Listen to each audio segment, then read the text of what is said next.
This has been an amazing day, and we have yet one more amazing keynote and panel where actually we're doing what the aim of the day is, which is to say, well, where do we go from here, right?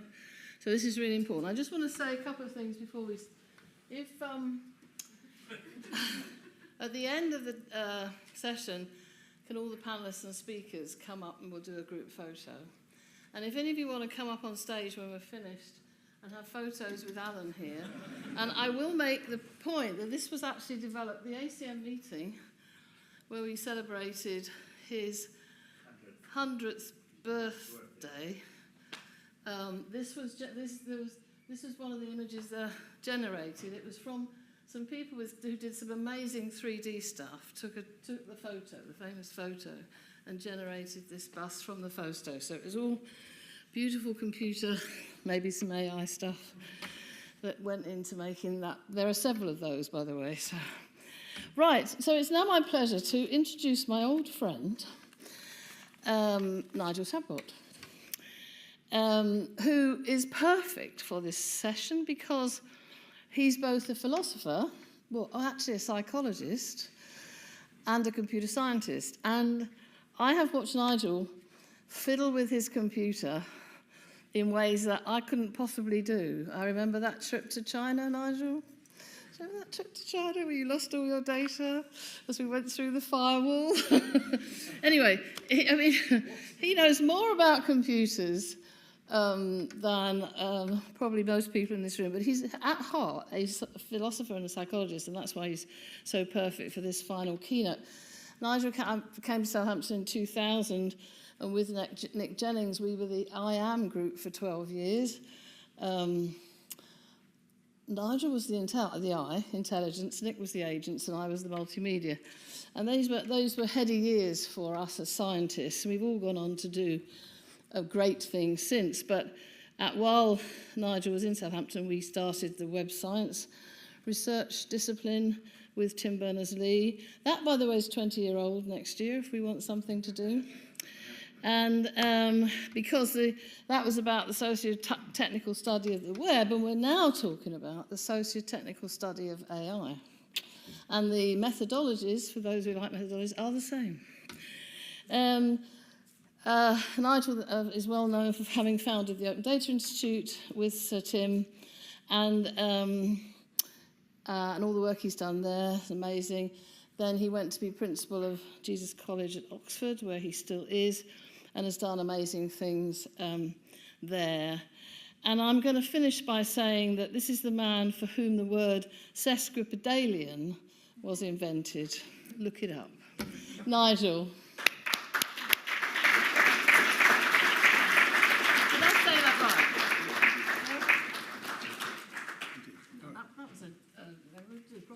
Oh, all right. Okay, that there we go. Thank you. Diana and what's it? Okay, well, look, this is a heavy burden because we've had two stunning talks already today, and keynotes and great panels. And some of the points that I was going to touch on have been made today in passing. I'll try and give it a different spin on this. So hopefully we will switch to my slides now. Yep, well, I'm kind of, no, that's the, there we are. This was all working fine, and then, of course, okay, let's try it again. He's got my wrong slide. Literally. Okay. Fertling around.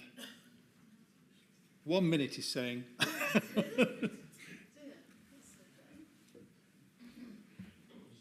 Okay, this was tried at the break and it was working. Okay, what am I? Tell us a joke. I can say something. Yeah. Well, I'm failing the invitation test. I would like to start by talking about the kind of...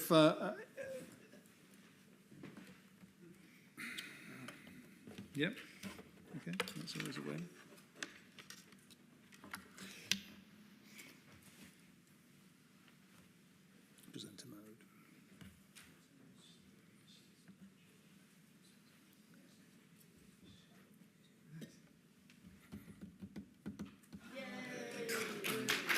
It's not that I can't talk without PowerPoint. They might think I've become so outsourced my cognition so thoroughly that I can't actually think without it. But and maybe that's true. I mean, to the wonderful points made in the last panel. I thought Alan was wonderful, kind of this kind of celebration of the richness of our cultural embedding, what actually matters, the fact we're assembling realities in our heads all the time. Extraordinarily interesting personal testament. And the reference back to a Baconian method in science. The other thing that's above the door when you come in here, the motto is nullius in verba, take no one's word for it. So this idea of challenging authority with a systematic way of trying to make sense of the world, imperfect though our understanding is at any one time, is the scientific method, and it's something we wish to hang on to. And it's interesting to see the bitter lesson, which was various versions of which were the data is its own best model. And there is something in all of these kind of slogans, but only something. It's not everything. So what I want to do today is talk a little bit about varieties of intelligence, having studied and been a cognitive scientist and psychologist for a number of years, as well as researching in AI. This wonderful diagram gives a sense of the radiation of life on Earth from the earliest universal common ancestor all the way through to the radiations of life, different species, families of life, mass extinctions that have driven that. And along the way, we've seen something very interesting happen. Of course, we give thanks to all of that for insights due to Charles Darwin, this wonderful quote of his, which again features from so simple a beginning. Endless forms, most beautiful and most wonderful, have been and are being evolved. He's trying to kind of get us to understand how majestic the process of evolution is regarded in that word. And I took that wonderful phrase, final paragraph of Origin of Species, for the introduction to a collection of papers that was the Spring 2022 Journal of the American Academy of Arts and Sciences. James Manico, who was a visiting fellow at Oxford at the time and now is Google's senior vice president for AI and society, had commissioned a group of us to write essays on AI. The last time Daedalus had devoted an issue to AI was in 1988. And there was a range of contributions from engineers, computer scientists, practitioners, social scientists, ethicists, a whole plurality of viewpoints. And AI featured in the book. It's open access, downloadable. In the afterword, Da Vinci, which is a successor model to GPT-3, took some example questions from the All Souls entrance exam. The All Souls entrance exam, the canonical kind of Oxford College, really hard to get into, really obscure questions, and actually did quite compelling answers. From there is no Marx without Lenin discussed to does Kant successfully refute Hume's skepticism. This was our kind of a shock moment where how could a system based on very large amounts of data, huge developments in compute power and engineering, an attention mechanism, vector encoding of words, huge training sets, building large parameter models, how could you actually not but be impressed by the conversational fluency and apparent versatility of these systems? So it was a challenge, and I think a lot of us spent our time puzzling out what this meant for us. And I have chosen to try and make sense of this in terms of speciation, in terms of varieties of intelligence, very much in the way that Gary was talking earlier on. And in fact, I was taken back to when I first started in AI. I began my PhD in '78 at the University of Edinburgh's AI department. I visited the US in '79, and MIT's AI lab in Tech Square felt talking to folk there, discussed my research, got invited back the following year, and in 1980 I was sitting there astonished by developments. Danny Hillis was building the Lisp machine, Dave Waltz doing great work in latest work in machine vision. It was a conversation with Pat Winston, who was at the time head of the lab. He was intrigued by the program I was registered on, which combined AI and psychology, linguistics and philosophy. Edinburgh had as a penchant for new terminology. It called the program epistemics rather than cognitive science, but there you go. it had the foresight to relabel its department of AI informatics, which maybe looks an interesting decision in retrospect. But we talked about the prospects for AI and cognitive science, and he said, there are lots of ways of being smart that aren't smart like us. And it's kind of like a simple but really important observation that the space of possible cognitive systems or intelligent systems is large, high dimensional. This very rough schematic, which only has three, embodiment on the one hand, narrow to general intelligence on the other. We'll come back to sentience because we've not really talked about that today, which is interesting, or the hard problem more broadly of consciousness. But, at the time when we were all thrilled by Sherdlu there in its blocks world, or indeed we got more impressed by IBM Watson, we clearly saw that these were very task constrained. We still see it. We talk a lot more about embodiment as being a trick to kind of improve our systems. And I'll talk about how this approach can perhaps help us understand. So the Turing test, we've talked about that. Yes, human-like conversation as a benchmark.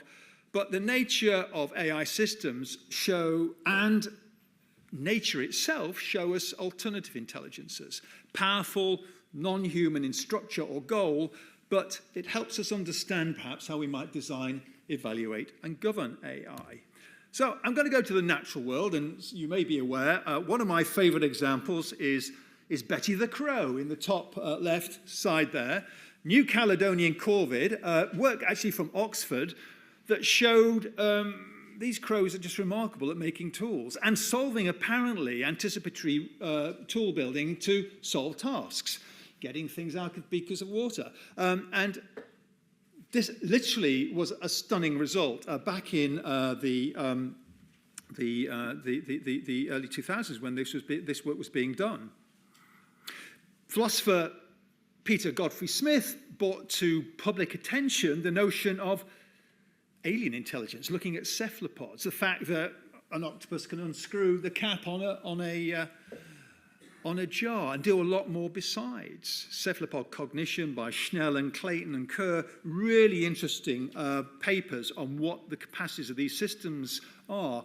And probably should on hearing of the passing of the late, great Jane Goodall, who showed us what was involved in the social lives and activities of primates, how they manifested so many attributes of intelligence. Bee swarming, bats out echolocation, Thomas Nagel's great essay on what it's like to be about, imagining what that world could be. So we have a sense that in the natural world, there is genius at a sensory motor level. There's tool use and foresight potentially. Distributed problem solving, navigation and memory. One of my favorite examples work on mirror-induced behavior. This magpie, these studies on magpies seem to show that magpie is able to recognize a sense of self-awareness. First of all, it looks in the mirror and then, is that another crow or not, pecks at it. Then it notices there's a spot on itself. It doesn't scrape the mirror, it scrapes itself.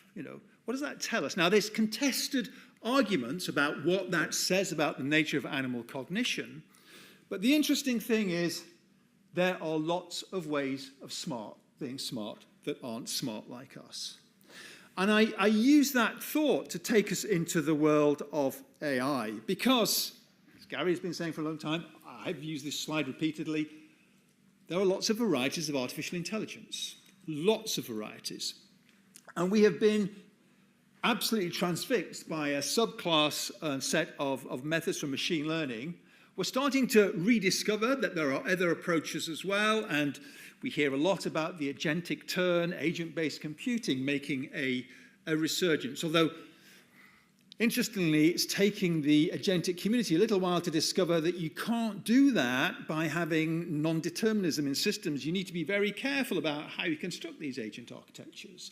The discovery that actually you can improve prompts using an old idea that used to carry the day, genetic algorithms being used to actually evolve more effective prompts. So this repertoire, this large repertoire of techniques is one way to think about our discipline. And of course, the composition of those elements to make something that is back to Minsky, Minsky's society of minds, this idea that there could be sets of componentized capability. Rod Bruck's idea in subsumption architectures these are old ideas, but we may be looking to need to revisit them.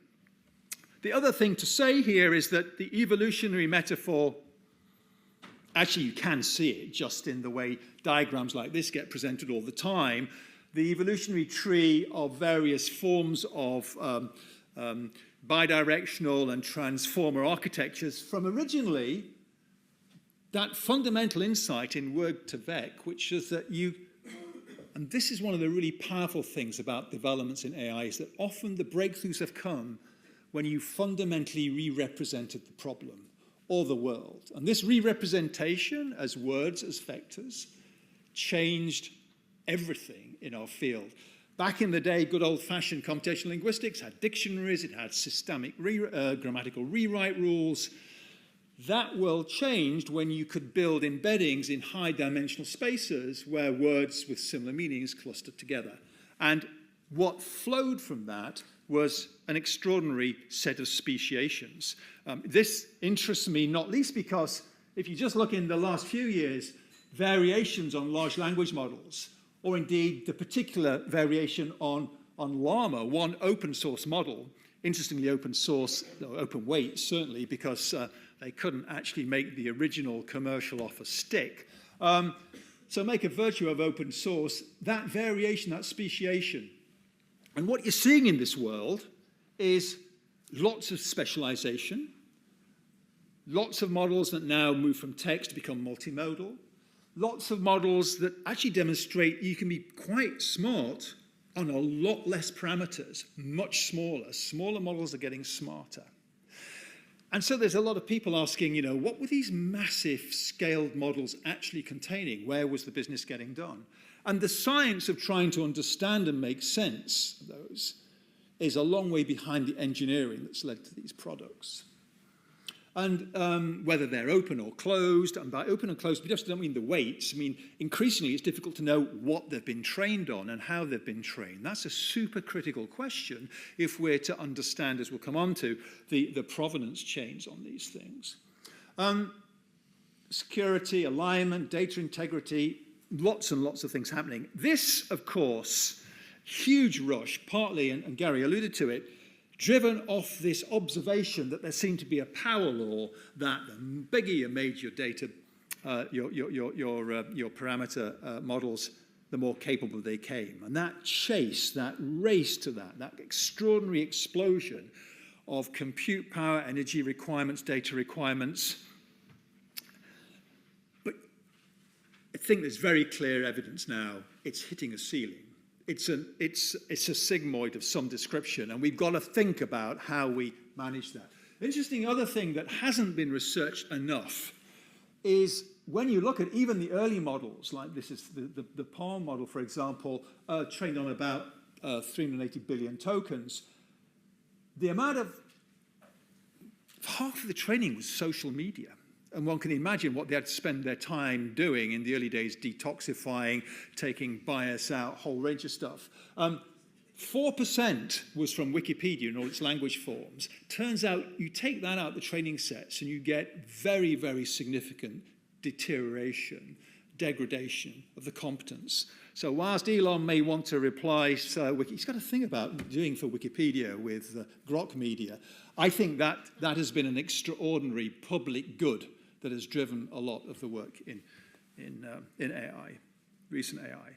So we've heard about this turn towards the neurosymbolic, which is, it's become apparent that to solve certain classes of problems, you need this judicious marriage of classical theorem proving on the one hand and symbolic reasoning over various forms of weight-based examination of all sorts of possible solution spaces. So this mixture, you're starting to see this mixture of methods is absolutely coming through.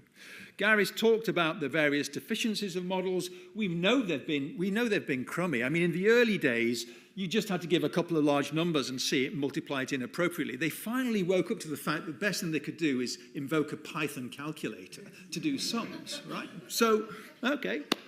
Hallucinations haven't gone away. I mean, they've apparently been reduced, but I'm quite skeptical of the way those hallucination sets are being managed. And it's certainly the case if you're a lawyer and you put your 800 documents back and you're still getting a hallucination rate of about 2%. That's significant. I mean, that is significant, and you will be held accountable for those mistakes. And people are starting to imagine that the progress hasn't been quite there. I don't have a downer on these systems. They've been remarkable in many ways, but we have to understand their inherent problems. One of which was beautifully revealed by my colleague Yarin, and colleagues who is here in the audience, was in the panel earlier on. It's this extraordinary phenomenon of model collapse, which is if you just feed them their own data repeatedly, these systems become incoherent because they amplify artifacts. They also clip rare events. Other types of machine learning model, autoencoders in particular, they tend to overrepresent the most frequent components. So model collapse is really important. This Nature paper, which appeared after the archive paper, really makes that point clearly. And you see it everywhere. We now live in a world in which there is so much synthetically generated content that the artifacts get amplified. You're seeing it in image collections. And the worry is we now live in a post-generative AI data world in which we aren't being careful about provenance and origin. This lovely, lovely phrase, your models go mad. Model autophagy disorder, which is the self-consuming loop that these models succumb to. So, there's plenty of things to be on the guard for, which is why promoting and calling for safety so super important. But we do have to say that the models, when you look at them, modern AI displays various, we might think of them as AGI traits. It doesn't have them in total, but you can see that in some sense, the foundation models are quite broad-based in conversational topics they can address. You are getting transfer across modalities. You're finding some evidence of software repair. You have to check your homework. And there are pockets of real discovery, and AlphaFold 3 and the work in proteomics is beautiful examples of that. And they're beginning to see signs of embodied competence. Just recently, the work on this from DeepMind was actually anybody that can sort my laundry, I'm in for that. But you know, these are quite complicated, dexterous and tasks that require a degree of foreplanning. But it's glimmers of. This is nothing like fully fledged. And we know how to increasingly hold these systems to account. Francois Jollet's wonderful paper on the measure of intelligence in 2019 began to show the fragilities of these systems, which is, it isn't about pattern detection. When you're asked to solve the challenge in many of his tasks, he has a series of tasks which are actually looking to get at the notion of whether there is compositional understanding. Is there causal reasoning? Can you actually make sense of the puzzle on the board there, which is requiring you to recapitulate the explicit rules that underpin that, a number of explicit rules. Humans are very good at this. Our systems struggle mightily. And we know that our most advanced current systems will fail on symbolic interpretation. They'll fail on compositional reasoning. And they're not particularly smart at context-sensitive rules. So we have got to be focusing our research efforts on improving world models, verification, interoperability, interpretability, alignment, calibration, and evaluation regimes. That's actually going to be a super, there's plenty of research for us to be getting onto, but it's got to follow on in recognizing the frailties of the systems we currently have. And also doing all of this in the face of being relatively efficient, safe, and adaptable, rather than based on the surface imitation, which is the driving characteristic of many of these systems.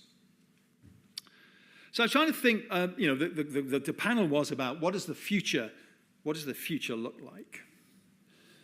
So let's acknowledge that there have been extraordinary progress, and the part of the progress is that these images are, obviously, they are generative AI generated. They do quite a good job on taking my kind of text to image. In fact, in the next couple of slides, I was kind of interested to see how often I had to go back and ask for a regeneration. And it's certainly ChatGPT 5 has not been the massive successor. I tend to find myself living in the world of Gemini Pro 2.5, I would say, but it's not as particular. I'm not particular kind of call out for any system here. But here's the kind of idea.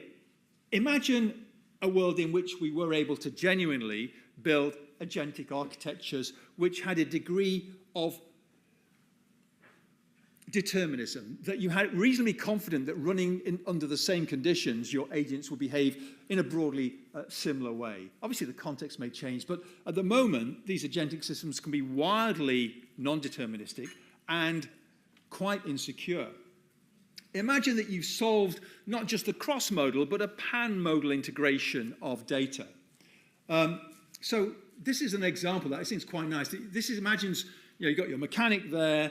They're actually listening with their intelligent AI-driven tablet there, and listening to the vibration from a video, to timing of the knock, a misfire report, bunch of data on the actual engine type, actually helping identify. Now, this is an old idea in AI. Predictive maintenance and management in engines has been a thing for decades.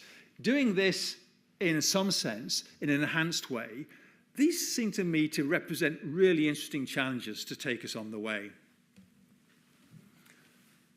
Integrated learning and reasoning. Systems find it really hard to work out sometimes to work out how agents behave in the physics of the worlds in which they inhabit. But this work is happening, the embodiment imperative. How do you actually build systems that can reliably do this? And again, work at DeepMind, Genie 2 is a foundation world model that's able to generate lots and lots of action controllable 3D environments for training and evaluating embodied agents. So one of the prospects coming forward is that you will be able to train some of these systems in synthetic as well as real environments.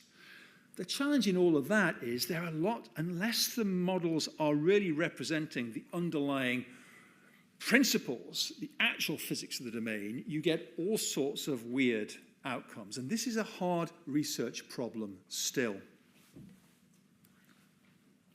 2 minutes? Was it 23? It says 23 minutes on my thing. You have 2 more minutes. Yeah, okay. Okay. This is a favorite one. So I was thinking about what this might be. This notion of a synthetic test that takes us beyond where we are with the current Turing test. And you'd want them to solve problems like come up with a plan to push the button in the ceiling, work out the logic behind the machine that's dispensing a bunch of things from little kind of trays there.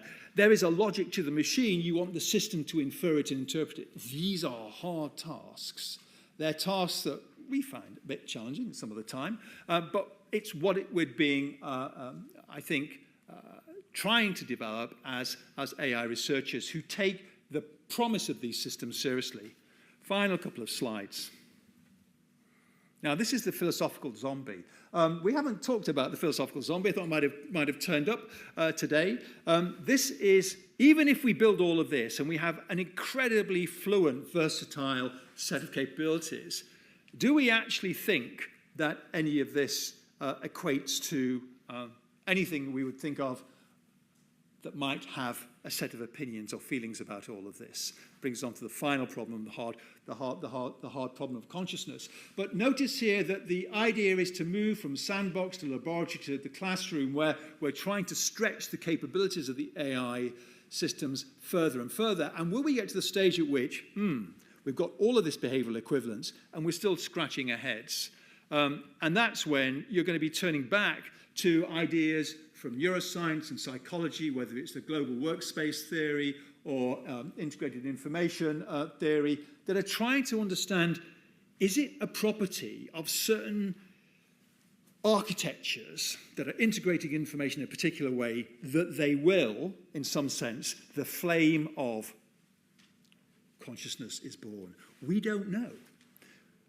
That will be a deeply interesting philosophical moment, because in some sense we'll be having the same discussion that philosophers have had over the years, some of whom at the extreme view have come to believe firmly that there is no evidence for an internal inner life in any of you out there, which and I'm living in a simulation, maybe, okay. And finally, let's not forget this. It's all about us in this world and our values. Given that we're not actually agitated yet, although one or two of my colleagues do claim that these models are having, in some sense, the primordial beginnings of experience, there's nothing in there that feels what it is to see red or is stung by a particular comment. That's not where we are. We're in that place, and since we're in that place, what we have got to ensure is that we recognize and value those properties. And when we reach out for our philosophical, they're all men, unfortunately, these bloody philosophers, but when we do and they shouldn't be, because there's some extraordinary ethical work, but if you take Mill, or you take Hobbes, or you take Kant, or Aristotle, or Confucius, these models all reflect on intrinsic values that we seem to believe to be worthwhile in human existence and the way that societies actually rub along with each other and one another.